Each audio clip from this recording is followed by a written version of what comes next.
Then will come to flood plains. अब for example ये land है और बीच में से रिवर बह रहा है, राइट। तो ये साइड पे जो है ये फ्लड प्लेन्स है। इनफैक्ट ये रिवर जिसमें से बह रहा है वो भी प्लेन ही होगा किसी जमाने में, अब उसमें से रिवर गुजर रहा है, ठीक है। तो जब ऐसा होता है कि रिवर का प्रेशर बढ़ जाता है तो वो इतनी जगह पर भी आ जाता है, तो वो जितनी जगहों से गुजरना शुरू हो जाता है वहां से इरोड करना शुरू हो जाता है, तो वो जगह थोड़ी नीचे, क्योंकि वहां से मट्टी निकल निकल के इरोड हो गई, कटती चली गई और आगे रिवर के साथ फ्लो आउट हो गई, ठीक है। तो प्लेन्स जो है वो गहरे होते चले जाते हैं वक्त के साथ साथ, और साइड मतलब उसके साइड जो है ना हल्के हल्के करके कटते कटते पानी में बहती रहती है, लेकिन वाटर फ्लो जब कम हो जाता है तो फिर वो जगह और कम होके गहरी रह जाती है, वाटर फ्लो कम हो गया। अब रिवर स्ट्रीम थोड़ी सी जो जा रही थी वो बहते बहते कम हो गई, तो अब ये इतनी रह गई रिवर स्ट्रीम। तो अब ये प्लेस दोबारा बन गए, लेकिन इस दफा थोड़े नीचे नीचे है ये वाले, ठीक है। ये भी प्लेन्स है लेकिन साइड वाले जो है वो थोड़े ऊंचे रह गए, बाकी वाले थोड़े, क्योंकि रिवर ने उनको नीचे कर दिया, क्लियर। फिर इस तरह फिर कभी सैलाब आता है, फिर सैलाब। तो ये रिवर जो है ना इतने से चैनल जो मैंने दिखा दिया ना, इतनी जगह से नहीं बह रहा होता। रिवर जो बह रहा होता है उसकी विड्थ भी बहुत होती है, उसकी चौड़ाई भी बहुत होती है, और जब उसका फ्लो कम होता है तो वो जब कम होता है तो ऐसा इतनी लंबी लंबी जमीनें नजर आती है, ऐसा लगता है कि ये तो जमीनें ही थी हमेशा से, नहीं, वहां से रिवर बह रहा था कभी, वो अब नहीं बह रहा वहां से, और कभी शायद सैलाब आए तो दोबारा वहां से बह जाएगा, ठीक है। फ्लड प्लेन्स वो कहलाते हैं कि जहां से जिस जगह को रिवर फ्लड करता है वो फ्लड प्लेन है। अब फ्लड प्लेन में कुछ होता है एक्टिव फ्लड प्लेन, कि जब भी रिवर वाटर बढ़ जाता है या बहुत सैलाबी सूरत हाल बनती है तो सबसे पहले वो फ्लड होता है, सबसे पहले रिवर ओवरफ्लो के वहां चला जाता है उन प्लेन एरियाज पे, वो कहलाता है एक्टिव फ्लड प्लेन। और उन प्लेन एरियाज से पुराने और दूर चले जाओ तो जो प्लेन्स हैं वो कहलाते हैं ओल्ड फ्लड प्लेन्स। कौन से? हाँ, कि किसी जमाने में वहां से रिवर कभी बहा होगा, तो ये प्लेन एरिया वो इसलिए प्लेन्स है, लेकिन अब यहां से नहीं बहता रिवर, सही। तो अक्सर जो है ऐसा होता है कि दो आब जैसे है, पानी यहां से बह रहा है यहां से बह रहा है, तो उसके दरमियान की जमीन कहलाती है दो आब, ठीक है। दो आब कहलाती है, सिंध सागर दो आब या बहुत रचना दो आब, बहुत सारे नाम है। या आसपास से दो रिवर्स गुजर रहे हैं तो बीच की जमीन क्या है? दो आब। तो उस दो आब के दरमियान वाले जो बिल्कुल हिस्सा होता है ना, उसके सबसे कम, उसके बहुत हार्ड चांसेस होते हैं कि वहां से रिवर बहेगा, तो वो समझ लो ओल्ड फ्लड प्लेन है, ठीक है। वो ओल्ड फ्लड प्लेन है। अभी ये मैंने बातें मेरे why I started telling this all without showing you, बाद में सब कुछ अभी दिखाऊंगा मैं तस्वीर में, बट इट्स माय वे कि मैं पहले रॉ समझा देता हूं कोई चीज, फिर उसको तस्वीर में दिखाता हूं। सो फ्लड प्लेन्स क्या हैं? अगर हम इसकी बाय डेफिनेशन देखें, flood plains are formed by the repeated flooding of rivers over a long period. Long period मतलब ये पाकिस्तान जब से, बिल्कुल भी नहीं, आप वही लॉन्ग पीरियड को कम से कम 1000 साल लगा लिया करो इसमें। अभी जहां से पानी बह रहा है वो फ्लो के थोड़ा ऊपर हो जाएगा, आसपास से और बह जाएगा, सिर्फ इतनी बात नहीं है, ये हजारों सालों से प्रोसेस चल रहा है। कभी पानी का लेवल बहुत, फॉर एग्जाम्पल अक्सर होता है ना कि 100 साल का रिकॉर्ड तोड़ दिया, ऐसा सैलाब आ गया, तो वो जहां तक पहुंचा होगा वो एरियाज भी तो फ्लड प्लेन था, वो 100 साल में एक दफा वहां पहुंचा, सही। कभी कोई ऐसा भी रिकॉर्ड होगा 1000 साल में एक दफा, तो हजारों सालों के अंदर भी कोई कहीं ना कहीं तक पानी दूर दूर तक पहुंच चुका होता है, ठीक है। तो लॉन्ग पीरियड ऑफ टाइम की बात हो रही है, छोटे पीरियड की कोई बात नहीं हो रही है। Flood plains are formed by the repeated flooding of water over a long period of time. When river overflows its banks, river जब अपने बैंक्स को ओवरफ्लो कर जाता है, रिवर के बैंक्स मतलब रिवर के साइड पे जो हद है ना उसकी, वो उसके बैंक्स है। आप कह सकते हो मैं रिवर बैंक पे खड़ा होकर मछलियां पकड़ रहा हूं, मीठे पानी की मछलियां, डेफिनेटली रिवर बैंक पे आप खड़े, बिकॉज वो जमीन का टुकड़ा है। जिस तरह समंदर के लिए कोस्ट होती है, वैसे रिवर के लिए उसके बैंक्स होते हैं, रिवर बैंक्स। तो जब समंदर अपनी कोस्ट के बहुत सारे हिस्से को अपने अंदर ले लेती है जब हाई टाइड होता है, जब लहर पड़ती है, वैसे रिवर जब ओवरफ्लो करता है तो अपने बैंक्स को भी वो फ्लड कर जाता है, क्लियर। ओवर टाइम, वक्त के साथ साथ, these deposits create wide fertile plains next to the rivers. तो जो रिवर बहता है वक्तन फवक्तन बहता चला जाता है, तो जिन जमीनों से बह रहा है फिर वहां से खत्म हो रहा है, फिर दोबारा उनके ऊपर आ जाता है रिवर, फिर दोबारा वहां से चला जाता है, बीच में रह जाता है। तो इस पूरे प्रोसेस के अंदर बहुत सारे मिनरल डिपॉजिट, बहुत सारे न्यूट्रिएंट्स को डिपॉजिट करता है उन जमीनों पे। कहां से? पहाड़ों से लेके आता है और इन जगहों पे डिपॉजिट कर रहा होता है। बहुत सारा तो पहाड़ों के फुट पे ही रह गया ना स्क्री के तौर पे, लेकिन बहुत सारा दरिया के बहाव के साथ आ गया, सही। तो वो उन जमीनों पे, उन प्लेन्स के ऊपर चला गया। ये पूरा प्रोसेस आखिर में पहाड़ से लेकर वाटर के समंदर तक जाने का एक दफा दोबारा रिपीट कर दूंगा, जिसमें पूरे प्रोसेस आपको रिवाइज हो जाएगा, ठीक है। Indus river flood plain is the most important flood plain. Pakistan के अंदर जितने भी फ्लड प्लेन्स हैं उसमें सबसे इंपॉर्टेंट कौन सा? इंडस रिवर फ्लड प्लेन, क्योंकि इंडस रिवर सिस्टम हमारे पूरे पाकिस्तान के रिवर सिस्टम का एक बड़ा नाम है, इंडस रिवर सिस्टम। उस इंडस रिवर सिस्टम में एक रिवर इंडस है, एक रिवर झेलम है, और जो भी रिवर्स है वो मैं बताऊंगा अभी आगे। तो उन सबको मिला के जो रिवर सिस्टम का भी पूरा नाम इंडस रिवर सिस्टम ही है, ठीक है। तो इंडस रिवर सिस्टम के आसपास के जो प्लेन्स हैं वो इंडस फ्लड प्लेन्स हैं, सही है। अब ये मिसाल है, ये पानी बीच में से बह रहा है, तो आसपास क्या है? ये प्लेन एरियाज है।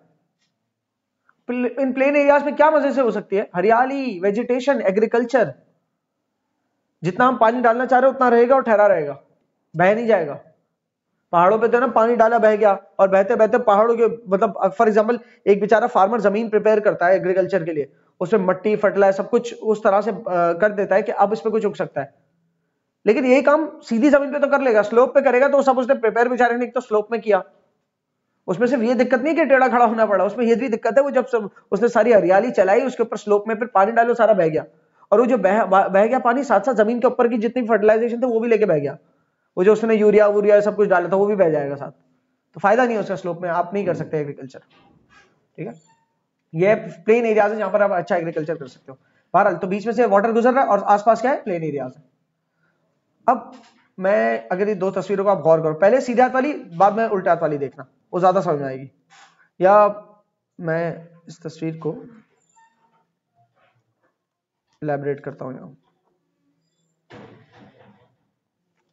इलैबोरेट करने से पहले मैं चाहूंगा कि आप ये समझें कि बीच में से जो रिवर गुजर रहा है ना, उसके साइड पे ये जो प्लेन है ना, ये सिर्फ यहां तक नहीं बल्कि यहां तक है मौजूद। ये उठा हुआ है, पूरा उठा हुआ है, क्योंकि अभी ऐसा लग रहा है ना बीच में से गहरा और साइड से सिर्फ उठा हुआ है, नहीं ये पूरा ही उठा हुआ है। पहले ये पूरा उठा हुआ था, बीच में से रिवर गुजर रहा था, फिर रिवर ने आसपास के बैंक्स को फ्लड कर दिया, आसपास के बैंक फ्लड हो गए और रिवर फ्लो होता गया। अब बहुत चौड़े हिस्से पे रिवर फ्लो हो रहा है, ठीक है ना। पहले सिर्फ इतनी सी जगह पर रिवर फ्लो हो रहा था, अब इतने एरिया में रिवर फ्लो हो रहा है। उसके बाद दोबारा एक दिन ऐसा है कि इस तरफ रिवर फ्लो, इतने से एरिया में दोबारा रिवर फ्लो हो रहा है, मतलब फ्लो कम हो गया रिवर का। तो अब के जब रिवर फ्लो कम हुआ तो अब जमीन गहरी हो गई, सही ना, इरोड हो गई ना। जब फ्लड हुआ था रिवर तो बहते बहते अपने साथ नीचे जमीन को खोखला कर गया, और फिर बहाव जब कम हो गया पानी का तो वो जो खड्डा पड़ गया एक बिल्कुल, तो ये वो खड्डा है, सही। ये जो फासला है ना, ये फासला कम फासला नहीं है, ये फासला आप सीधा सीधा कह लो कि यहां से लेकर आप 40-50 किलोमीटर तक का फासला कह दो दरिया और इसके दरमियान, सही है। ये दिखने में इतना सा फासला लग रहा है, और ये जो फासला नहीं उबूर कर सका ना, पानी फ्लड नहीं कर सका, ये है ओल्ड फ्लड प्लेन, कि कभी यहां पर फ्लड हुआ हो तो हुआ हो, आमतौर पर अब नहीं होता यहां पर, ठीक है। और जिस जगह को फ्लड कर देता है आमतौर पे वह एक्टिव फ्लड प्लेन के, यहां पर फ्लड के चांसेस हैं, एक्टिव फ्लड प्लेन, ठीक है। तो फ्लड प्लेन्स को दो कैटेगरीज में तोड़ा है,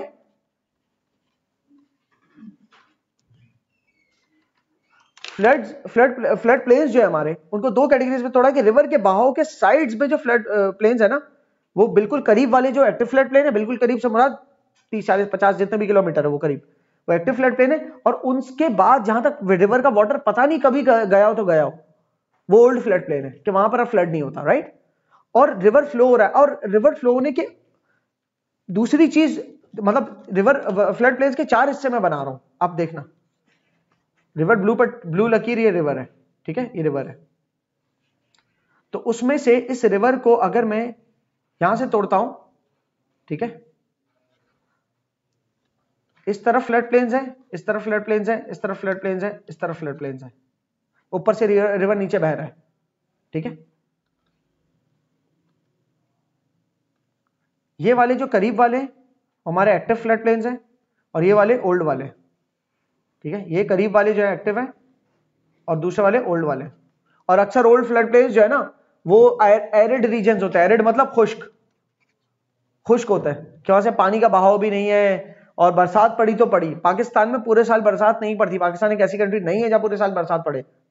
पाकिस्तान एक ऐसी कंट्री है कि जहां पर मानसून रेनफॉल होता है, मेनली मानसून रेनफॉल हमारे जो जुलाई अगस्त सितंबर वाले होते हैं, बस दैट्स इट। या सर्दियों की बारिश पड़ गई तो पड़ गई, वो एक अलग नुमा है, ठीक है जी।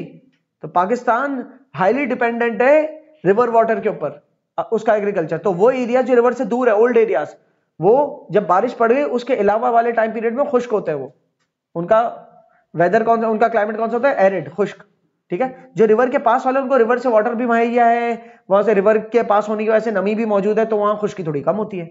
ठीक है, अच्छा ये मैंने बता दिया ओल्ड और एक्टिव। इसी तरीके से यहां भी ओल्ड और एक्टिव होंगे फ्लड प्लेन्स, यहां भी ओल्ड और एक्टिव होंगे फ्लड प्लेन्स। ठीक है, पाकिस्तान का जो इंडस रिवर सिस्टम है उसके आसपास के जो प्लेन्स हैं उनको कहते हैं इंडस फ्लड प्लेन्स, क्योंकि इंडस रिवर सिस्टम के आसपास के वो प्लेन्स है ना, तो क्या कहलाते हैं? Indus flood plains.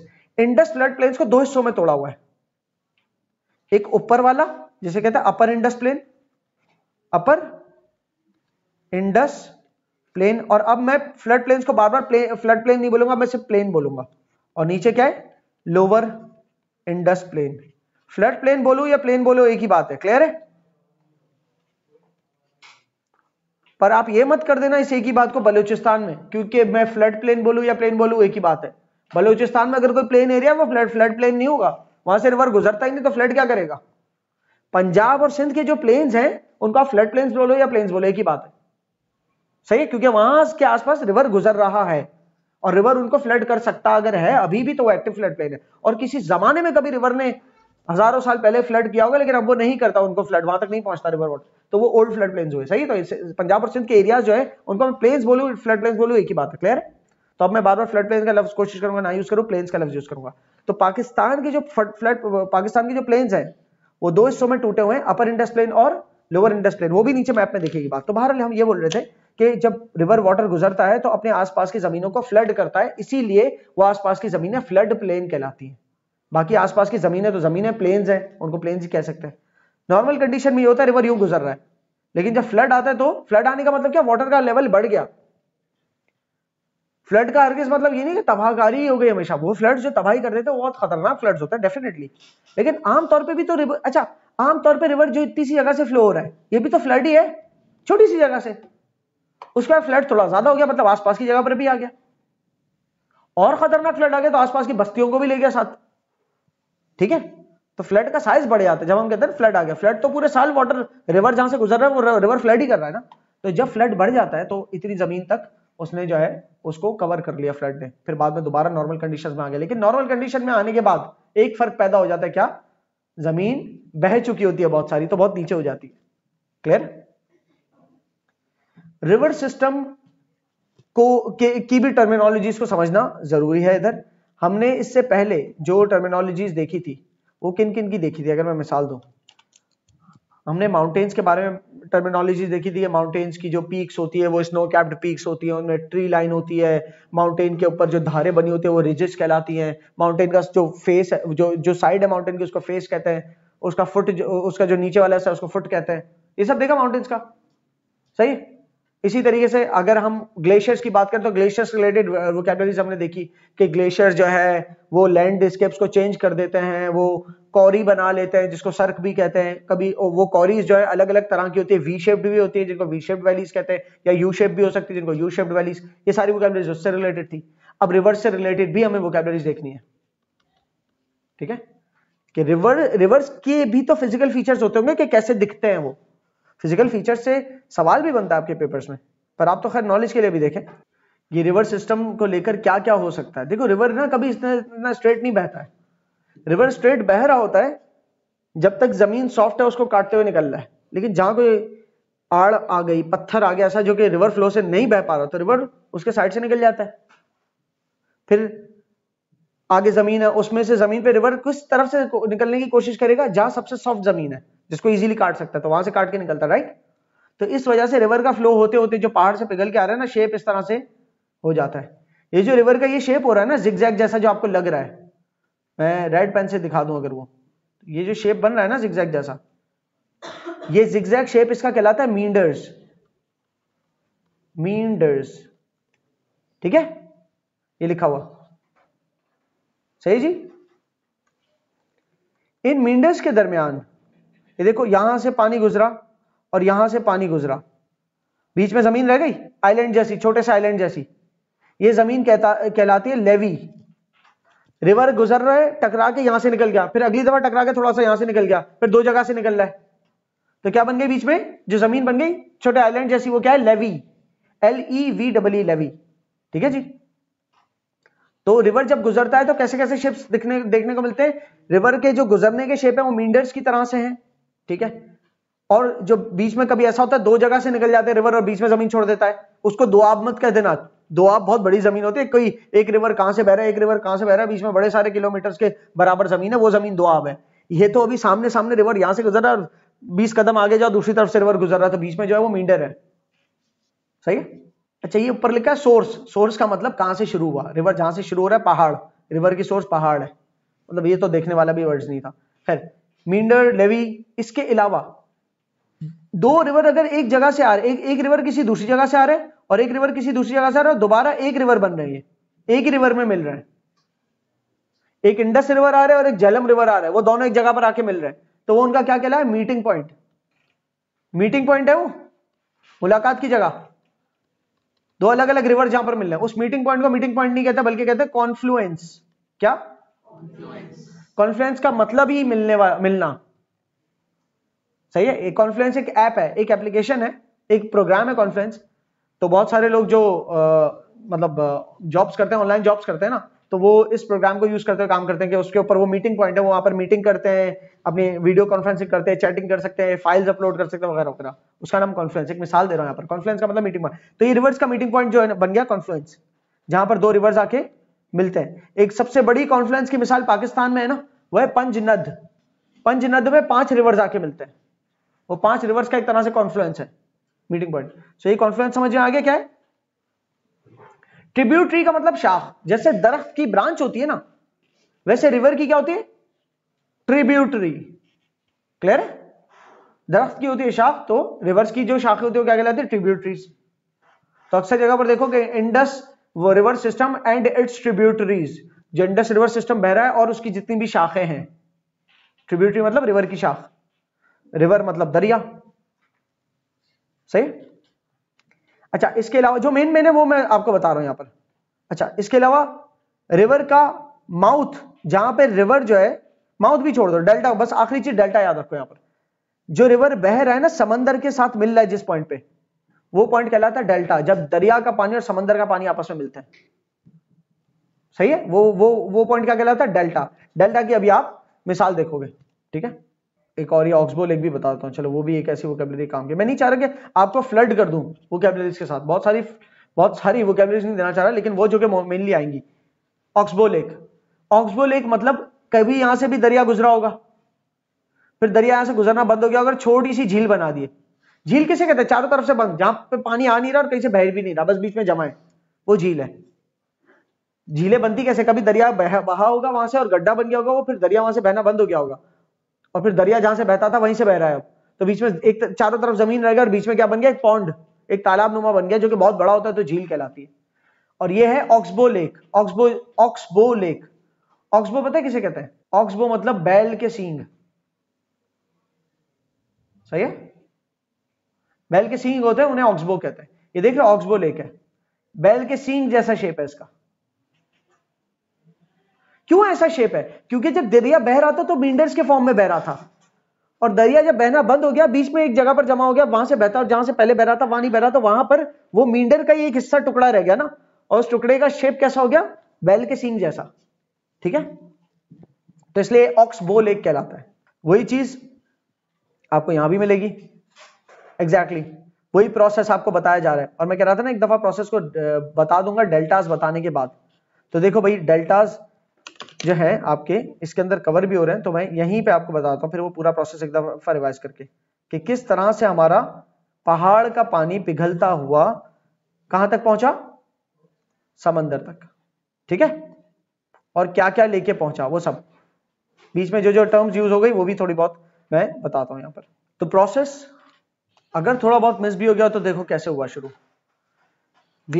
बर्फ, जहां पर पहाड़ी इलाके, जहां पर बर्फ जमती है, जहां पर ग्लेशियर्स बनते हैं, वहां पर अगर बारिश होती है, बारिश पहुंच जाए बड़ी बात है, वरना तो वो तो स्नो की सूरत में पहुंचती है या फिर ओलाबारी की सूरत में पहुंचती है, ठीक है। ओलाबारी क्या होता है, हेल स्टॉर्म्स, वो जो बहुत सख्त बर्फ ऐसा लगता है बरस रही है, या फिर वो स्नो की सूरत में बरसता है, पहाड़ों पर जमती रहती है, ठीक है।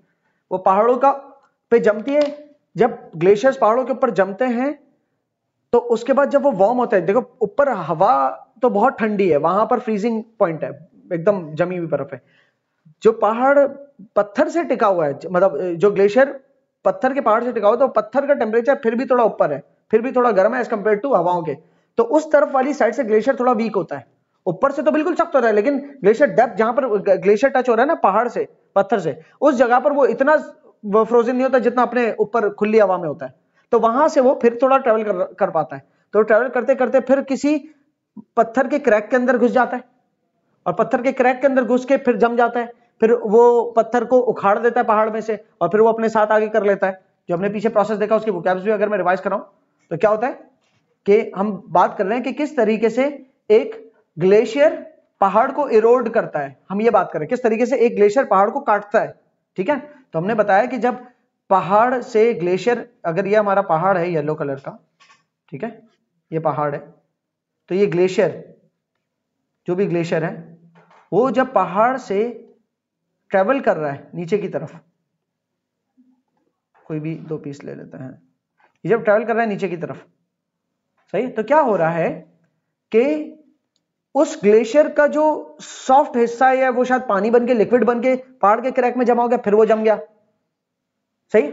उसके जमने को कहता हूं फ्रीजिंग, ठीक है। पहाड़ के क्रैकों में फ्रीज हो गया, फ्रीज होने से पहाड़ के पत्थर को अपनी बर्फ के अंदर साथ जमा लिया, छोटे छोटे पीसेस को उखाड़ के, तो पत्थर जो उखड़ के ग्लेशियर का पार्ट बन गया उसे कहते हैं प्लकिंग, ठीक है। इरोजन का पूरा प्रोसेस बता रहा हूं। फिर वो प्लक हो गया, उसके बाद फिर जो ग्लेशियर है दोबारा अंदर से मेल्ट होना शुरू हो गया, जिसको कहते हैं थॉइंग या मेल्टिंग, और अब वो दोबारा पत्थरों को साथ आगे लेके ट्रेवल करना शुरू हो गया, जिसे कहते हैं अब्रेजन। ऐसे करते करते स्लोली लेके आता रहा, जम गया, फिर थोड़ा निकला, फिर जम गया, सही, ऐसे लेके आता रहा, और एंड में जितना थोड़ा नीचे पहुंचा पहाड़ के किनारे पे, तो अब वो पिघल के पानी बन गया, और पानी बन के वो बह गया ग्लेशियर, और क्या पीछे छोड़ गया, बहुत सारे रॉक, छोटे छोटे क्ले, सेडिमेंट्री रॉक वगैरह, जिसको कहते हैं स्क्री, ठीक है। लेकिन सिर्फ ये नहीं, बहुत सारा साथ भी ले गया, जो जर्रात अपने फ्लो के साथ ले जा सकता था, ठीक है। तो ये जो जर्रात साथ ले गया, ये सिल्ट, अब ये दरिया का पार्ट बन गया, जो कि यहां पर देख रहे हो आप, यहां आते आते दरिया का पार्ट बन गया। इस दौरान में पहाड़ों के बीच में से गुजरते हुए इसने बहुत सारे लैंड के शेप्स भी फॉर्म किए, वी शेप फॉर्म कर दिया, फिर गुजरते गुजरते यू शेप फॉर्म कर दिया, बड़ी बड़ी वैलीज बना दी, कहीं पर जो है ना खड्डा बना दिया, और फिर वहां जम गया, और फिर वहां से बाद में पानी गुजरना भी बंद हो गया, और फिर वो पिघला तो झील बन गया। ऐसा बहुत कुछ हुआ, सही है, पीछे हो गया सब कुछ, और ये अब रिवर आगे जा रहा है, सही, ये रिवर आगे जा रहा है। अब ये आगे जाते जाते भी बहुत सारे शेप्स अपना रहे हैं। एक तो जिस शेप में ये आगे जा रहे हैं, शेप क्या है, मींडर, ठीक है। फिर ये एक यूं जा रहा है, फिर एक यूं जा रहा है शेप, तो बीच में क्या आ गई, ये दो के बीच में बन गई लेवी, सही है। पकड़ में आ रही है बात में जो कर रहा हूं, कि एक शेप यूं गया और एक शेप यूं गया, ये आगे जाके मिल गए, तो यहां पर जहां मिल गए, नहीं ये जो मिले इसको कॉन्फ्लुएंस मत कहना, ये तो एक ही दरिया है ना, कहीं और से दरिया का पानी आके यहां मिलता वो कॉन्फ्लुएंस होता, अभी कॉन्फ्लुएंस की बात नहीं हो रही। लेकिन ये दरिया जो ऊपर से बह रहा, थोड़ा यहां से बह गया, थोड़ा और घूम के बह गया, बीच में बड़ी जिद्दी जमीन है जो नहीं कट पाई, वो जिद्दी जमीन क्या है, लेवी, क्लियर है। फिर वो जिद्दी जमीन, फिर रिवर फ्लो थोड़ा बहते बहते कम हो गया ना, तो फिर उसके बाद क्या हुआ, फिर यहीं से बहने लगा, फिर सिर्फ यहीं से बहने लगा, और जहां से पहले साथ बह रहा था ना पूरा, अब वहां से बह नहीं रहा, अब सिर्फ यहीं से बह रहा है, तो वो अब थोड़ा सा रह गया, ये क्या रह गया, अब ये एक ऑक्सबो लेक जितना रह गया, क्लियर हो रही है।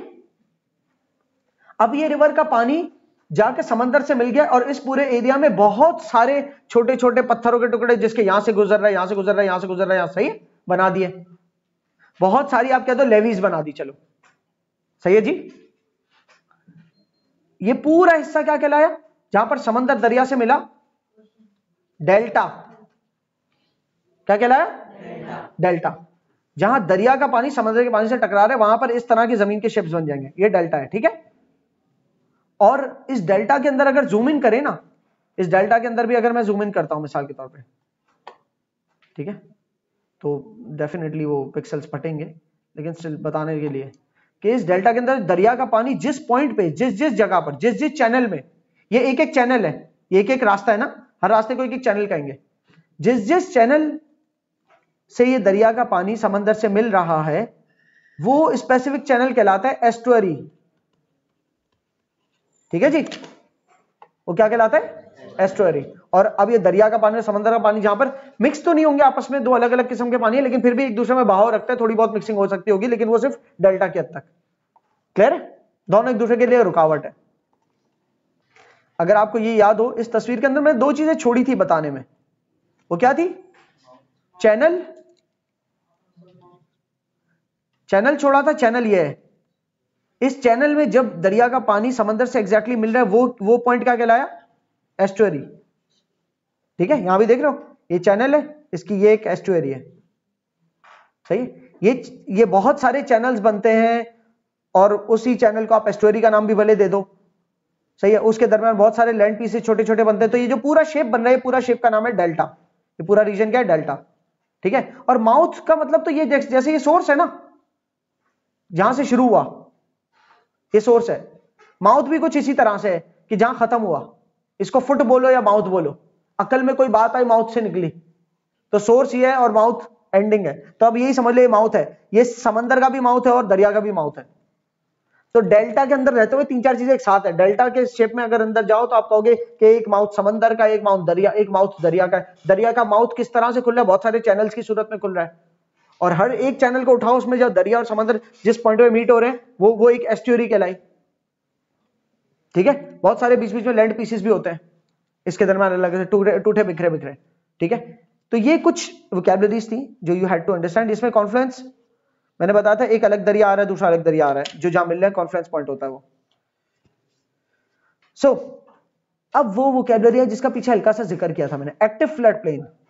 जो दरिया गुजर रहा है उसके पास की जमीनें हैं, दूर दूर तक दरिया के पास जो दूर दूर तक जमीन है वो एक्टिव फ्लड प्लेन है, और ओल्ड फ्लड प्लेन उससे भी बहुत दूर दूर तक है, जहां तक दरिया शायद फ्लड बहुत ज्यादा भी आ जाए तब भी जाके नहीं बहा सकता। सही है?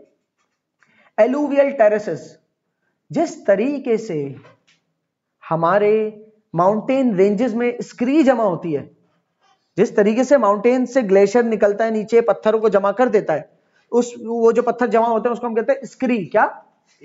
स्क्री। तो वैसे ही होते हैं एलुवियल टेरेसेस, जो मैं आपको तस्वीर में दिखाऊंगा। ये एलुवियल फैंस कह दो। सही? ये क्या है पता है? पानी बहते बहते बह गया और साथ में एंड में मट्टी छोड़ गया। ये मट्टी है जमा हुई भी, रेत की फॉर्म में, सिल्ट की फॉर्म में। यह एलुवियल टेरेस, ये एलुवियल फैंस है, पंखी की तरह है, हाथ का पंखा ऐसा ही शेप में होता है, ये एलुवियल फैन कहलाते हैं। इसको डेल्टा मत समझना, ये डेल्टा नहीं है, डेल्टा भी थोड़ा इस तरह का ही है दिखने में, बल्कि ये एलुवियल फैन नहीं है, डेल्टा ही है। एक minute,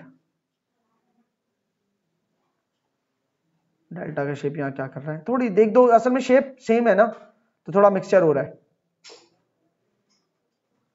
anyways let's get back, इसके ऊपर मैं बात करता हूं, क्योंकि एलुवियल टेरेस की एक वोकैबुलरी आ गई तो मैं यहां पर बता देता हूं। ठीक है? टेरेस वैसे कहते हैं इस तरह के स्टेप्स को। सही है? एक उठी हुई जमीन, एक सीधी चल रही थी फिर उठ गई, ये टेरेस है। ठीक है जी? ये सीढ़ियों की बात नहीं हो रही, सीढ़ियां तो बहुत सारे स्टेप्स होते हैं, सीढ़ियां नहीं है, लेकिन ऐसा स्टेप बन गया। तो जब दरिया का पानी गुजरता है, फ्लड प्लेन्स को फ्लड कर रहा है, और उसके बाद फ्लो पानी का कम हो जाता है, जब पानी का फ्लो कम होता है तो क्या होता है? मट्टी रह जाती है बहुत सारी। फिर जब फ्लो कम हो गया तो मट्टी को, जैसे फ्लो कम हो गया तो उस मट्टी को आप कहीं ले जा नहीं सकता, वो जमा होना शुरू हो गई। ये जमा होना शुरू हो गया ना, तो तोदा बन जाता है, इस मट्टी का तोदा बन जाता है। इस तोदे को कहते हैं एलुवियल टेरेस। ठीक है? पानी जो अपने साथ मट्टी लेके आ रहा है उसका याद है मैंने क्या नाम दिया था?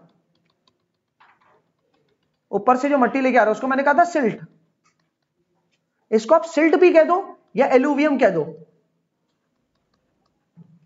ये बहुत सारे वर्ड्स हैं जो एक के बाद एक बताया जा रहा था। तो अगर आपको प्रॉब्लम होती है आप पॉज करें, दोबारा भी ये दोबारा पूरा लेक्चर, खासतौर पे चैप्टर यूनिट 1 का दोबारा देखो कि बहुत बेहतर तरीके से समझ में आएगा, क्योंकि आगे कई भी बात के साथ फिर दोबारा जब शुरू करोगे ना तो नोट्स के साथ और अच्छे समझ में आएगा आपको। क्लियर है? इतने सारे नाम कहां से बस आ रहे हैं, इनमें फर्क जरूर होगा, लेकिन स्टिल आपको फर्क नहीं करवा रहा। मैं कह रहा हूं सिल्ट बोलो या एलुवियम बोलो, एक ही बात है। ये पता है कौन सी मिट्टी होती है एलुवियम? जिसके अंदर बहुत सारे न्यूट्रिएंट्स मौजूद होते हैं, मिनरल्स होते हैं, बहुत सारे मादनियात होते हैं। वो इफादियत होती है कि जमीन में जमा हुई ना तो इसमें अब कुछ उग सकता है। सही है जी। तो ये जो पानी बहा, ये बहुत सारा अपने साथ एलुवियम लेके आया और फिर पानी का बहाव हल्का हुआ तो एलुवियम अब आगे नहीं बढ़ पाया, तो जहां जहां था वहां टिक गया, क्योंकि अब पानी का साइडों से बहाव कम होते होते बीच में ही बहाव रह गया। अब बीच में जितना एलुवियम और आगे जा सकता है गया, बाकी सारा वहीं टिक गया। तो जहां जहां टिक गया वहां सब क्या बन गए? Alluvial terraces. एलुवियल टेरेसेस और एलुवियम फेंस, इन दो में भी क्या फर्क है? दोनों होते एलुवियम ही है, लेकिन एक है जो पहाड़ से दरिया बह रहा है, पहाड़ के दरमियान से नहीं, झरने जाते हैं, दरिया की स्ट्रीम्स वगैरह जाती है, तो पहाड़ के दरमियान से जाते जाते फिर वो फ्लो कम हो जाता है जब, तो वो भी अपने साथ बहुत सारी मिट्टी लेके आ रहे हैं, फिर बहुत कम फ्लो रह गया, तो जो फ्लो कम रह गया ना तो बस फिर मिट्टी रह गई। ये मिट्टी फैन की सूरत में एक पंखे की सूरत का शेप बना देती है, तो ये कहलाता है एलुवियल फैन। तो पहाड़ से जब दरिया गुजरता है मट्टी को लेके और फिर दरिया का फ्लो कम हो जाता है, तो पहाड़ के किनारे पे एक पंखे की शेप में मिट्टी जमा हो जाती है, वो होता है एलुवियल फैन। ऊपर से देखो तो हाथ का पंखा लगता है, ठीक है, एलुवियल फैन। और अगर सीधी जगह से गुजर रहा है, आसपास उसके रिवर बैंक्स के ऊपर फ्लड कर रहा है और फ्लड प्लेन्स के ऊपर से भी दरिया गुजर रहा है और फिर बाद में गुजरना बंद कर देता है, बीच में सबसे गुजर रहा है, तो पहले और बाद के दरमियान क्या फर्क आया कि बहुत सारा एलुवियम जमा हो गया फ्लड प्लेन्स के ऊपर। अब वहां से दरिया नहीं गुजरा, अब सिर्फ एलुवियम जाओ, तो वह है एलुवियम टेरेस, पूरा तोदा बना दिया उसने एलुवियल का। तो कहीं से मट्टी उखाड़ के लेके जा रहे हैं, कहीं पर डिपॉजिट कर रहे हैं। उखाड़ कब रहा है, डिपॉजिट कब कर रहा है? जब प्रेशर बहुत ज्यादा है वाटर का, तो साइड से इरोड करेगा जमीन को, और उस जमीन को इरोड करके वो सारी मिट्टी दरिया में मिल गई, और दरिया बह रहा है बहुत प्रेशर से। अब दरिया का प्रेशर हल्का हो गया तो वो मट्टी को कैरी नहीं कर सकता, वजनी मट्टी को तो वहीं छोड़ देगा, तो जहां मट्टी छोड़ दी वहां क्या बन गया? Alluvial terrace. जब अब ये इस तस्वीर को देखें और साथ में ये वीडियो जो है अगेन एक इसके ऊपर आप जो है ना क्यूआर कोड आपने देखा, उसको मोबाइल से स्कैन करो तो वो लिंक देता है, तो उससे फिर वीडियो मोबाइल में भी चला सकते हो आप। और ये अभी ये तस्वीर है इसके अंदर, बिकॉज ये वीडियो जो है यूट्यूब के, तो मैं इसमें नहीं प्ले करना चाहता। तो एलुवियल फैंस का शेप इस तरह का बनता है, ठीक है।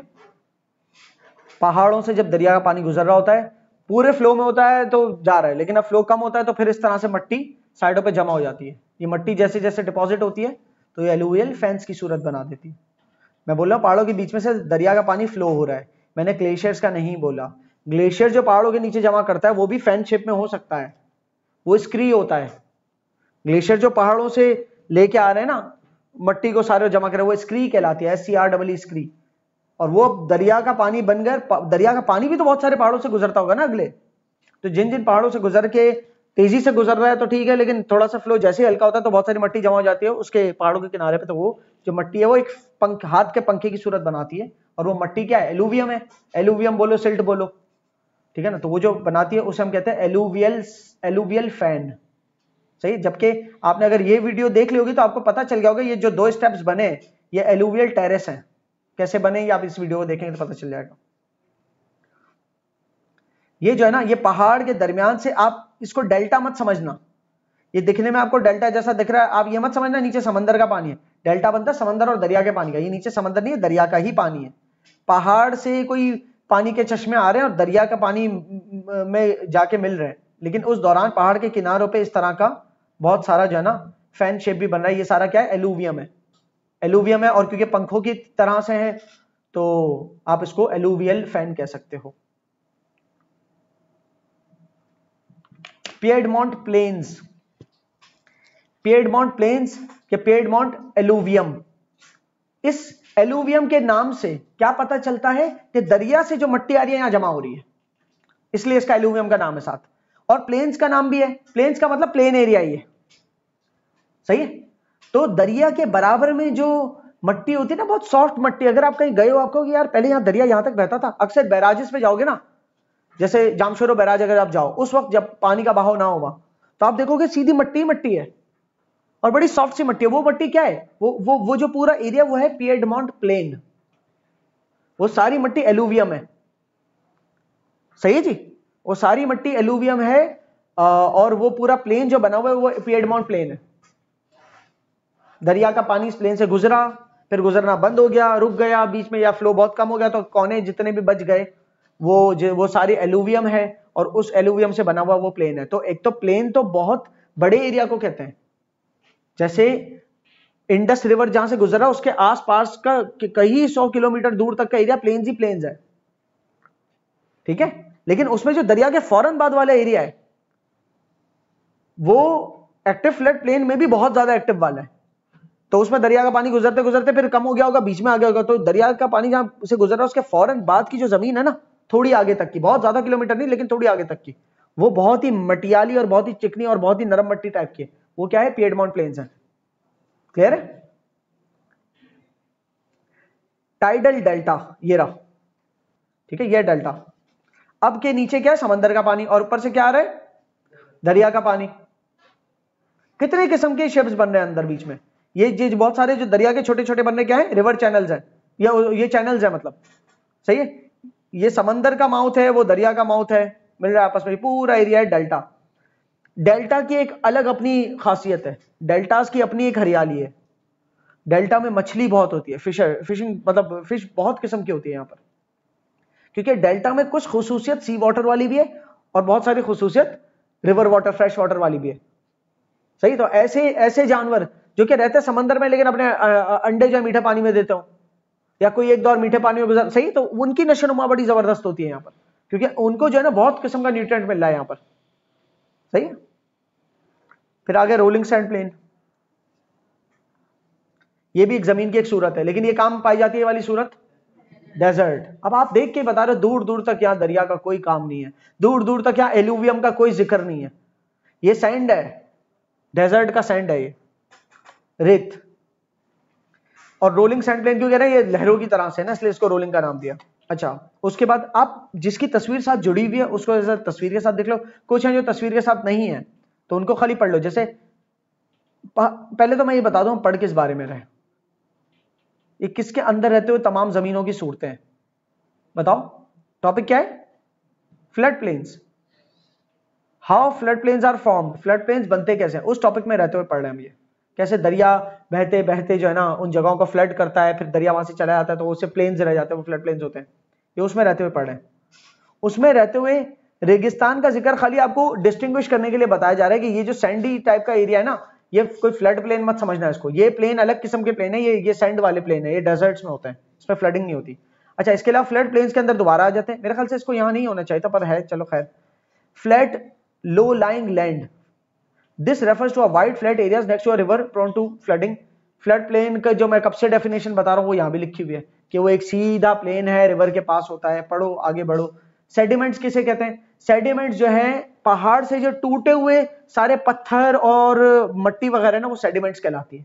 ये उसकी डेफिनेशन आपको दे दी, ठीक है, कि उसके अंदर कितने किस्म के मिनरल्स होते हैं, कितने किस्म के माइक्रो ऑर्गेनिजम्स होते हैं, कितने किस्म के लिविंग थिंग्स मरे हुए होते हैं उसके अंदर शुमार होते हैं, उनके सबके अज्जा मौजूद होते हैं। इसी वजह से उसमें जमीन को जरखेज करने की ताकत मौजूद होती है, ठीक है ना। यही सेडिमेंट्स तो एलुवियम की शक्ल इख्तियार करते हैं। फर्टाइल सॉइल किसे कहते हैं? वो मट्टी जिसमें कुछ उगाया जा सके, और फर्टाइल सॉइल के अंदर क्या मौजूद होगा? वही जो दरिया से एलुवियम आ रहा है वो फर्टाइल मट्टी में भी मौजूद होगा। इसीलिए फर्टाइल मट्टी कहां मिलती है? फ्लड प्लेन्स में, कि जब दरिया कभी गुजरा होगा वहां से तो एलुवियम छोड़ के चला गया होगा और फिर बीच में चला गया होगा अपने रास्ते, तो वहां पर वो फर्टाइल कर गया उस जमीनों का। और जब बहुत अरसे तक एग्रीकल्चर करते गए तो आहिस्ते आहिस्ते जमीन अपनी फर्टिलिटी खो दी।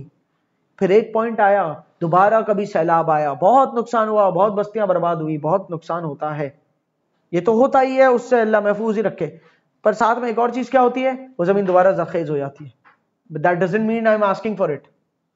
सैलाब नहीं आने चाहिए, डैम्स के अंदर रोक देना चाहिए, पानी को कंट्रोल करना चाहिए, और कंट्रोल्ड मैनर के अंदर इस्तेमाल करनी चाहिए चीजें। बहरहाल रिवर मींडर्स, रिवर के मींडर्स क्या होते हैं? जो रिवर यू शेप, यू के शेप में जो गुजर रहा होता है ना, जिगजैग टाइप का, वो रिवर मींडर्स कहलाते हैं। ये धबाधब बने हुए रिवर मींडर्स बहुत सारे। ऊपर एक चीज नहीं गुजरी तो वो मैं नीचे दिखा देता हूं, ब्रेडेड चैनल। ब्रेडिंग वैसे पता क्या होती है? जैसे लंबे बालों की ब्रेडिंग करवा, खासतौर पर खवातीन बनाती है ना, ब्रेडेड हेयर होते हैं, जूड़ा बना होता है ना, बाल में से निकला गिठाने बंधी होती है, तो बस बिल्कुल वैसे ही पानी ऐसे अलग अलग अंदाज में गुजर रहा है कि आप उसको दूर से देखोगे ऐसा लगेगा कि बालों की कोई वो नहीं चोटी बनी हुई है। ये ब्रेडेड चैनल्स कहलाते हैं। और ज्यादातर ये ब्रेडेड चैनल आपको डेल्टा में मिलेंगे। अगर डेल्टा की तस्वीर दिखाऊं दोबारा से, देख रहे हो कितने सारे ब्रेडिंग, ये सारे ब्रेडेड चैनल्स हैं। सही है जी। यहां पर लेवी का लफ्ज दोबारा आ गया, पीछे मैंने थोड़ा सा गलत समझा दिया था। लेवी मैंने कहा था, जो पीछे बताया था लेवी, वो ये बताया था कि लेवी से, जो कि मैंने गलत बताया था कि लेवी से कहते हैं पानी यहां से गुजर रहा है, पानी यहां से गुजर रहा है, और बीच में जो लैंड का पीस रह गया वो लेवी है। नहीं, वो लेवी नहीं है। पानी गुजरते हुए जो तौदा बना देता है, दो साइड्स से गुजरते गुजरते बीच में एक तौदा बना देता है, वो लेवी है। लेवी पानी खुद बनाता है, अपने साथ बहुत सारी मिट्टी लाता है, तो थोड़ी मिट्टी एक पानी दो हिस्सों में गुजर रहा है, यहां से मिट्टी जमा हो रही है, वहां से मिट्टी जमा हो रही होते, जो तौदा बन रहा है वो लेवी कहलाता है। ठीक है, लेकिन सिर्फ यही लेवी नहीं होती, अगर रिवर बीच में से गुजर रहा है, ठीक है, रिवर इस पूरे चैनल के बीच में से गुजर रहा है, तो रिवर से थोड़ा थोड़ा मिट्टी जो है ना साइड पे जमा होकर थोड़ी सी उठान बना देगी दोनों साइडों पे। ये जो उठान है ना, ये लेवी कहलाती है। सही है, ये भी दिखाता हूं मैं उठान। ब्रेडेड चैनल मैंने आपको बता दिया किस तरह से जूड़े के तौर पे गुजर रहे होते हैं। ये देख रहे हो लेवीज की तस्वीर, रिवर गुजर रहा है बीच में से, तो साइड देख रहे हो तो उठी हुई है थोड़ी, ये साइड भी उठी हुई है। ये कैसे उठी? रिवर के साथ जो सेडिमेंट्स आते जा रहे हैं वो जमा हो रहे हैं कोने कोने पे, तो उठान बना रहे हैं। अगर रिवर पूरा ऊपर आ गया तो फ्लड कर गया, और फिर दोबारा रिवर अपनी जगह पे आ गया, तो फ्लडिंग की वजह से बहुत सारी जना सिल्ट, बहुत सारा एलुवियम यहां भी ले आया। लेकिन जब रिवर दोबारा अपनी जगह पर आ गया, तो रिवर को ऊपर आने के लिए क्या, इसको अबूर करना पड़ेगा। ये जो पूरा बन गया तौदा, और किसने बनाया? रिवर ने खुद बनाया तौदा। गुजरते गुजरते अंदर पत्थर घुसते गए घुसते गए घुसते गए, और ये जगह उठती गई उठती गई। क्लियर है? तो ये जो उठी हुई जगह है ना दोनों, ये लेवीज कहलाती है। लेवीज के साथ क्या लिखा हुआ है? These are raised banks along the side of the river. क्या होती है? रेज्ड। रेज्ड मतलब उठी हुई, बैंक्स मतलब किनारियां। रिवर बैंक होता है ना, रिवर की किनारी।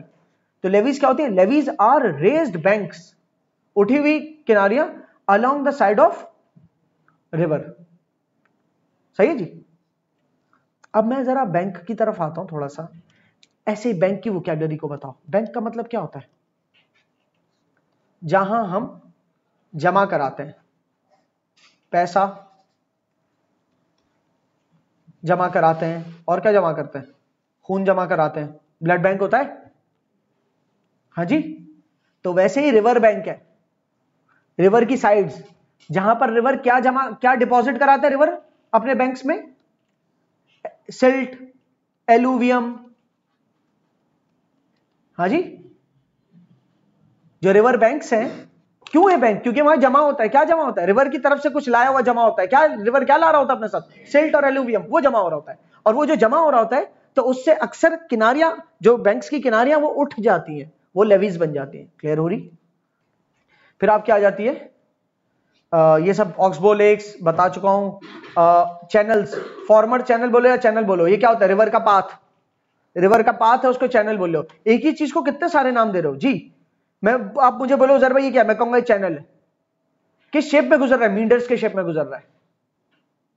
सही है। ये जो गुजर रहा है रिवर, इसके किनारे पे क्या है? दोनों, मैं कहूंगा ये दोनों किनारों पे प्लेन्स है, फ्लैट प्लेन्स है। कौन से वाले? एक्टिव वाले नहीं, बिल्कुल रिवर के एकदम किनारे पे क्या? बिल्कुल जहां से रिवर, तो ये मैं कहूंगा रिवर का बैंक है। अच्छा, ये रिवर का बैंक है, हाँ, ये पूरा रिवर का बैंक है जो बिल्कुल करीब है। नहीं, रिवर बैंक में भी बिल्कुल जो करीब रिवर के साथ जुड़ा हुआ है, वो क्या है? वो जो उठा हुआ है, वो लेवी है। आप एक ही जगह माउस रखो, मैं 10 चीजें बता सकता हूं उसकी। समझ रहे बात को? चैनल मतलब रास्ता। सही। तो खैर ये एक्टिविटी है, इसमें ये मार्क कर दो आप। इसको कोई बोलेगा पहाड़, इसको कोई बोलेगा सोर्स। वाटर की तो ये सोर्स है, ठीक है। उसके बाद यहां से गुजरता हुआ, ये जिस शेप में गुजर रहा है, शेप क्या है? मींडर्स। ये जो एक रह गया, ये क्या है? Oxbow lake. और कहीं पर ये छोटे छोटे निशान मौजूद है, ऑक्सबो लेक नहीं है, बस सिर्फ निशान ही रह गए, टेढ़े मेढ़े। ये जो टेढ़े मेढ़े निशान है ना, ये है मींडर स्कार्स। जब ये पूरा मींडर है, तो ये उसका रह गया निशान, ठीक है। और ये है ऑक्सबो लेक। ये क्या है? पूरा एरिया डेल्टा। सही है। इस डेल्टा के अंदर बहुत सारे बीच में क्या है? ये बहुत सारे चैनल्स हैं। किस शक्ल के? ब्रेडेड चैनल्स हैं, जूड़े की शक्ल के। ये बिल्कुल, अगर मैं डंडी यहां से निकालूं एक पूरी, कि रिवर जो बिल्कुल गुजर रहा है, उसके किनारे पे जो उठी हुई जगह है, ये क्या है? लेवी। उसके रिवर बैंक के अंदर बिल्कुल किनारे जो उठा हुआ है, लेवी। अच्छा, इस साइड से एक रिवर आ रहा है छोटा सा, और ये ऊपर से एक रिवर आ रही है, दोनों यहां मिल रहे हैं, ये क्या है? Confluence. Why am I telling this all? You should be marking it all. ठीक है, एक्टिविटी है। Features of a desert. Desert के फीचर्स पे फिर अब आते हैं। Sahara, how deserts are formed. Desert जो है ना वो ड्राई होते हैं, कोई वेजिटेशन नहीं होती, कोई रिवर का गुजर नहीं होता, तो वहां पर कोई हरियाली टाइप की मिट्टी आपको मिलेगी नहीं, क्योंकि रिवर नहीं गुजरा, तो मिट्टी भी वो नहीं है जो रिवर लेके आता है। तो क्या है फिर वहां? सैंडी है। जो मिट्टी रिवर लेके आता है वो मिट्टी है ही नहीं वहां, क्योंकि रिवर वहां से गुजरता ही नहीं, तो इसलिए वो मिट्टी मुख्तलिफ है। क्या है वो? सैंड। क्लियर है?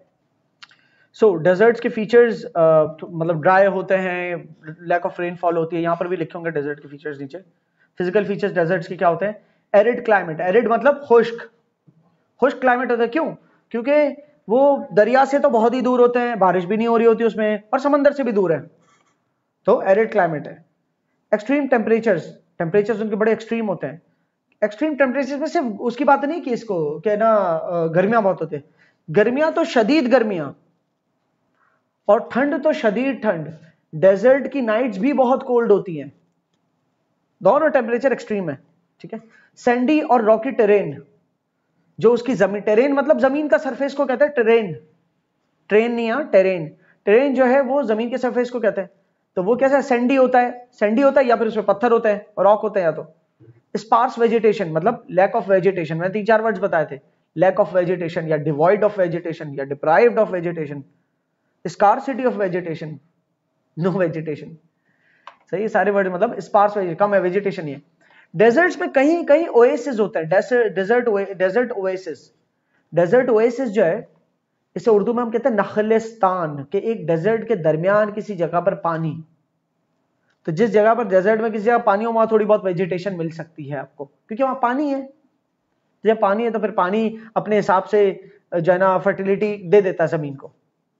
ठीक है, तो थोड़ी बहुत, लेकिन उसमें भी हर किस्म का पौधा नहीं उग सकता, क्योंकि आमतौर पे वेजिटेशन जो होती है वो तो होती है एलुवियम के जरिए, जो कि पहाड़ों से दरिया पानी लेके आ रही है। ये ज्यादा बारिश की वजह से जमा हो गया होगा, बारिश होती होगी तो यहां पर एक खड्डे में जमा हो जाता होगा, अगर वो चलता होगा। ठीक है। और डेजर्ट्स के फीचर्स में क्या? Sand dunes. फिजिकली आप देखोगे तो सैंड ड्यून्स, सैंड ड्यून्स क्या होती है? लहरें। डेजर्ट के अंदर जो लहरें होती है ना मिट्टी की, वो सैंड ड्यून्स कहलाती है। बनती पता है कैसे? डेजर्ट में तो रेतीली हवाएं चली, अचानक से तोदा उठा हुआ कैसे? एक छोटी सी डेजर्ट में हवाएं चल रही है, ठीक है, उन हवाओं के दरमियान एक छोटी सी लकड़ी रख दो, बस छोटी सी, तो उन रेतीली हवाओं में थोड़ी सी रेत यहां जमा होगी, लकड़ी के पीछे जमा हो जाएगी, फिर उस जमा हुई हुई लकड़ी के पीछे और रेत जमा होगी, फिर और रेत जमा होते होते होते ये तोदा बना देगा रेत का। होती एक डंडी रखी, थोड़ी रेत जमा हुई, फिर हवा तो चल रही है रेतीली, फिर थोड़ी और उसके पीछे जमा होते होते होते होते पूरा तोदा बन गया। इसे कहते हैं snowball effect. Snowball effect, snowball effect क्या होता है? कभी आपने कोई अगर स्नोमैन बनाने का इत्तेफाक हो तो जमा हाथ से करके स्नोमैन नहीं बनाने का होता है, आप थोड़ा सा छोटी सी बॉल बनाते हो, फिर उसको किसी स्लोप के बिल्कुल ऊंचाई पे ले जाते हो बर्फानी, और वहां से रोल करते रहते हो, तो वो अपने अंदर बर्फ जमा करती रहती है और वो बड़ा सा गोला बनता रहता है। दैट्स कॉल्ड स्नोबॉल, कि एक छोटी चीज में फिर फर्दर खुद ही जमा होती रहे। तो समथिंग लाइक दैट जो है ना, डेजर्ट के अंदर ड्यून्स भी कुछ ऐसे ही बनते हैं। इरोजन आपको पता है कि क्या होती है, और इरोजन से एक दो और किस्म के लैंडस्केप्स बनते हैं जिसके जिक्र नीचे किया गया है। अच्छा, मैं जरा डेजर्ट्स में थोड़ा आगे निकल गया था फीचर्स बताते बताते। तो पाकिस्तान में डेजर्ट्स की जो मिसालें वो थर और खारान डेजर्ट मेन मिसालें, लेकिन और भी हैं। सिंध में इस तरफ, सिंध कहां पड़ता है? पाकिस्तान के साउथ ईस्ट पे, बॉर्डरिंग विद इंडिया, तो यहां पर थर डेजर्ट इस तरफ है, ठीक है, जहां मेरा माउस है। अच्छा जी, सिंध तो वैसे पूरा यहां तक भी सिंध ही सिंध है, लेकिन इस तरफ वाला हिस्सा थर डेजर्ट का है। अब आपको लग रहा है ना रिवर वाटर गुजर रहा है, तो इसके फौरन बाद जो थर डेजर्ट का हिस्सा है तो उसके बाद पानी मौजूद है, लेकिन बिल्कुल आगे अंदर अंदर चले जाओ, थर डेजर्ट खैर रिवर वाटर से बिल्कुल करीब नहीं, बहुत आगे जाके शुरू होता है, ये तो ज्यादा ही ब्राउन कर दिया। लेकिन थर डेजर्ट तक कोशिशें करते हैं पानी पहुंचाने की। एक बच्चे ने सवाल भी किया था, वहां तक पानी की जो है ना एक नाली क्यों नहीं पहुंचा देते? ये जिस तरह मैप में दिख रहा है उतना आसान नहीं है ना, रियल लाइफ में बहुत बड़ा डिस्टेंस है, उसको कवर करने में जितना खर्चा लग जाएगा उससे पहले हम कहेंगे डैम ना बना ले, डैम बनाने के हम बहुत सारी बस्तियां बचाना ले, जब बहुत सारी बस्तियां बच जाएगी, बहुत सारी जमीनें बच जाएंगी, तो उन जगहों पे थर के लोगों को वहां शिफ्ट ना कर दे, फिर ये वाली बात हो जाएगी। तो थर तक पानी क्यों नहीं पहुंच जाता? थर एक बिल्कुल देहाती रूरल एरिया है जहां पर आबादी नहीं है। आप ये सोचो कि हमारे गली के पानी की लाइन जहां इतनी आबादी, इतनी कंस्ट्रक्शन, इतना रोड है, वो क्यों नहीं बन जाती? सही है। उसके बाद थर का प्रोजेक्ट आएगा। तो बहरहाल बहुत सारा पैसा चाहिए होता है। ये थर डेजर्ट, ये खारान डेजर्ट इस तरफ है, बलूचिस्तान की तरफ पड़ता है। थर से बिल्कुल जुड़ते हुए ऊपर की तरफ है चोलिस्तान डेजर्ट, और चोलिस्तान से ऊपर बीच में आ जाओ तो क्या? ये थल है, ये थल डेजर्ट है और नीचे थर। सही, ऊपर थल डेजर्ट। ये डेजर्ट क्यों है? ये एरिड क्यों है मेरे भाई? इसलिए एरिड है, बीच में पानी नहीं गुजर। क्यों नहीं गुजर रहा? गुजर तो रहा है इतना सारा। जो इतना सारा गुजर रहा है ना पानी, वो इसके बिल्कुल बीच में से नहीं आ रहा। ये ओल्ड फ्लड प्लेन्स है बीच में, जहां तक फ्लड होता ही नहीं है, और बारिश हमारे पूरे साल क्योंकि होती नहीं है। और यहां पर अगर बारिश पड़ भी गई तो साइड से स्लोप करके गिर जाती है, वो तो उठा हुआ रीजन है। सही है, ये दो आप वाला रीजन है। सही, क्लियर होती है? तो यहां पर कहीं आपका जो है थल डेजर्ट भी है। इरोजन आपको पता है क्या होती है कि जमीन का बह जाना हवा के जरिए, पानी के जरिए, या तीसरा ग्लेशियर्स के जरिए।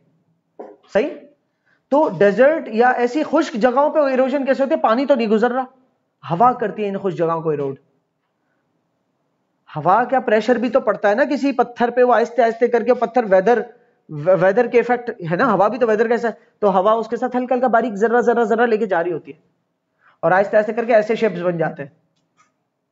ये सारे शेप्स जो आपको दिख रहे हैं प्लेटोज लगेंगे, पर प्लेटोज ये है जो कोने पे ना फ्लैट ऊपर बहुत बड़ा सरफेस है, प्लेटो है। ये जो एक अलग से बेचारा नोकीला खड़ा है ना, ये जो है, ये क्या है? ये बट्टी है, BUTT है, बट्टी या बूटी पढ़ते हैं इसको, क्या पढ़ते हैं? सही है जी। और इसके अलावा मीजाज जो है, मीजाज वो स्लोपी वाले, ये जो स्लोप बना हुआ है ना, थोड़ा सा स्लोप वाला जो है, ये मीजा है। ये इतना जरूरी नहीं है इसकी जानकारी, but do read it and try to understand it. ये कैनियन है। कैनियन भी थोड़ा गॉर्ज, रेवीन या फ्योर्ड बोल दो, उसके जैसा ही है। बीच में से पानी गुजर रहा है, घाटी है पूरी, और आसपास उठी हुई जमीन है। लेकिन जो आसपास उठी हुई पहाड़ियां है ना, ये थोड़ी प्लेटो जैसी पहाड़ियां हैं, और बीच में से पानी का गुजर है, तो ये कैनियन कहलाती है। बहरहाल इसमें कोई ज्यादा डीप में जाके कि कैनियन और गॉर्ज में क्या फर्क है, गॉर्ज और फ्योर्ड में क्या फर्क है, कोई अगर पूछने लगे ना, तो वो बहुत ही कोई डीप ज्योग्राफी की नॉलेज वाला बंदा होगा। हमें ज्योग्राफी नहीं पढ़ रहे, जस्ट पार्ट ऑफ हमारा एनवायरमेंट ऑफ पाकिस्तान है, पाकिस्तान की ज्योग्राफी का भी घर है, तो हर चीज को इतनी डेप्थ में हम नहीं देख सकते। ठीक है, यह सॉल्ट फ्लैट, इसको सॉल्ट पैन भी कहते हैं। जैसे फ्राइंग पैन होती है ना हमारी, पैन में तवे नुमा, जैसे ये सॉल्ट पैन है। ये सॉल्ट पैन इतनी खूबसूरत जो दिख रही है, बिल्कुल हो सकता है ऐसी भी ना हो, एक फ्लैट हो जहां पर मैं अगर कोई और इसकी तस्वीर निकालूं, ये देख रहे हैं आप, ये सॉल्ट पैन है पूरा। क्या हुआ, यहां कभी पानी आया होगा, ठीक है, यहां पानी आया होगा और पानी जमा हुआ होगा कभी, फिर एक्सट्रीम हीट की वजह से पानी इवेपोरेट हो गया होगा, तो सॉल्ट रह गया होगा। तो यकीनन यहाँ जो पानी आया होगा वो सॉल्टी होगा, जिसमें सॉल्ट कंटेंट ज्यादा होगा। खैर दरिया का भी जो पानी होता है उसमें भी सॉल्ट कंटेंट होता है, उसको अगर आप किसी जार में भर के बॉईल कर दो और सारा उड़ा दो ना, तो एंड में व्हाइट व्हाइट रह जाएगा। वो जो व्हाइट व्हाइट मिनरल्स जो है उसमें वो सॉल्ट डिपॉजिट्स होते हैं। ठीक है जी, तो ये सॉल्ट रह गया, बाकी सारा पानी उड़ गया, क्योंकि सॉल्ट तो हवा, मतलब जब एवापोरेट होता है पानी तो मिनरल्स पीछे छोड़ के से पानी प्योरली उड़ता है ना, तो ये सॉल्ट जहां रह जाता है जमीन पर, तो सॉल्ट पैन बन जाता है। जहां जमीन पे सॉल्ट रह जाए वो जमीन हो जाती है सैलाइन, और सैलाइन जमीन सॉल्टी होती है, और इसमें क्या नहीं होती, एग्रीकल्चर का पॉसिबल नहीं है इसमें होना। ठीक है, तो ये आप वाटर का चैप्टर पढ़ते हुए वहां एक मसला पढ़ेंगे कि जहां पर वाटर कहीं जमा हो, फ्लड होते हैं तो बहुत सारे फार्मर्स की जमीनों में पानी जमा हो जाता है अगर, और फिर फ्लड अपने रिवर चैनल में दोबारा चला जाता है, आहिस्ते आहिस्ते होता है ना, चंद महीनों बाद दोबारा वाटर लेवल डाउन हो गया, फिर वो जो फार्मर्स जो है ना पानी जमा रहेगा वो आहिस्ते आहिस्ते करके इवेपोरेट हो गया ना, अगर इवेपोरेट होता है वो इवेपोरेट होने के बाद सिर्फ जो एक लेयर छोड़ देता है नमक की छोड़ देता है। सही है, तो पानी के जमा होने को कहते हैं वाटर लॉगिंग। फिर पानी जो जमा हुआ है वो उड़ जाए, वो इवेपोरेट हो जाए, तो एंड में क्या रह जाता है, सैलिनिटी। तो एक बहुत बड़ा प्रॉब्लम है वाटर लॉगिंग एंड सैलिनिटी, जो आप आगे जाके पढ़ेंगे वाटर के चैप्टर में। फिर इसके बाद है लैंड फॉर्म्स ऑफ पाकिस्तान।